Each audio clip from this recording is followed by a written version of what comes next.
இன்னைக்கு நாங்க cooking video போட போறோம். வீடியோ பார்க்குறவங்க யாருமே லைக் பண்ண மாட்டீங்க. அந்த சப்ஸ்கிரைப் பட்டனை கொஞ்சம் அமுத்திட்டு போங்க. சொல்லு. பால் நல்லா காஞ்சிட்டு இருக்கு. பாயசத்துக்கு தண்ணியை நல்லா சூடு பண்ணிக்கலாம். நல்லா கொதிச்ச பிறகு ஜவ்வரிசி கொட்டிக்கலாம்.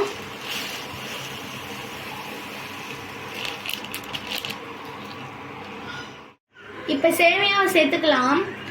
சேமியா நல்லா வெந்துருச்சு. இப்ப பாலை ஊத்திக்கலாம்.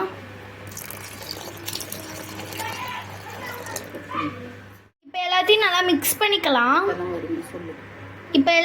மிக்ஸ் பண்ணிக்கலாம். இப்ப இதுக்கு தேவையான முந்திரி திராட்சையை அதுல போட்டுக்கலாம். இதுக்கு தேவையான சர்க்கரையை போட்டுக்கலாம். இப்ப நல்லா மிக்ஸ் பண்ணிக்கலாம்.